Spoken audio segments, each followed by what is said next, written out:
Nona edizione del Festival Voci Nuove, ricordiamo dopo 14 anni di assenza, lo scorso anno siamo ripartiti. Cosa è cambiato da allora a oggi? Ma fondamentalmente non è cambiato nulla. Parlo sotto l'aspetto di emozioni.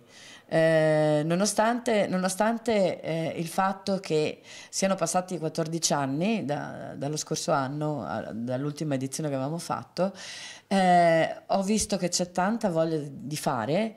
Tra l'altro trovo soprattutto i giovani, i ragazzi dai 14 ai 17 anni che hanno una voglia proprio di esprimersi, di dare, vanno a scuola di canto, quindi sono, come dire, sono spronati. E poi la bellezza di questo festival è proprio il dietro le quinte che io vivo personalmente e ti dà una carica di adrenalina incredibile, ma la bellezza anche è il fatto che tutti sono amici di tutti, cioè non c'è rivalità, non c'è uno che vuole primeggiare rispetto a un altro, è chiaro che tutti vogliono vincere, però c'è un'aria bellissima, ma soprattutto vedo la nuova gioventù che ha voglia di dare, di fare, e noi siamo qui apposta proprio per spronarli e per fare in modo di dargli anche uno spazio che col tempo vedremo se aumenterà. Noi faremo, come dicevo prima, faremo di tutto perché possa prendere piede non soltanto a livello interregionale, ma proprio anche nazionale. Pertanto staremo a vedere. Noi adottiamo sempre la politica dei piccoli passi, piano piano, cerchiamo di fare le cose fatte bene, con la speranza di trovare magari qualche sponsor che ti dà una mano economicamente e quindi puoi dare molto di più, perché sono bravi tutti a fare le cose, le grandi cose con i soldi.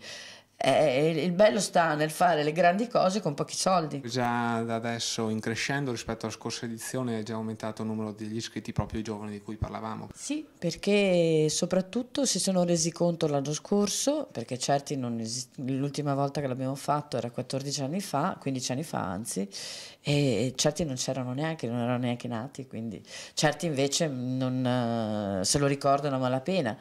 E hanno visto che c'è uno spazio bello, cioè è serio, non è una cosa così fatta male o comunque così.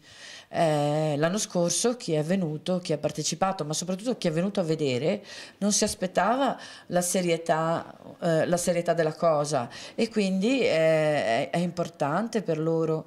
Poi il teatro è un altro modo di essere, cantare su un palco di un teatro e cantare su la pista di una discoteca o comunque di un locale non è la stessa cosa, non ti dà le stesse emozioni, è tutto diverso. E quindi questo ha fatto sì che le richieste fossero veramente tante, ma anche, ripeto, da Pescara. Vabbè, l'anno scorso ha vinto una ragazza che è di Ancona, vabbè, abita qui a Belluno, da poco, abitava da poco, però è di Ancona. E quest'anno appunto da Pescara, ma mi avevano chiamato anche da altre parti, soltanto che dovevano organizzarsi, allora ho detto magari ci riproviamo per il prossimo anno, perché sono arrivati tardi anche dopo la chiusura delle iscrizioni. E quindi boh, speriamo che possa aumentare. Il nostro intento è quello di dare sempre qualcosa in più, ma soprattutto, come io ribadisco, tante emozioni, sì.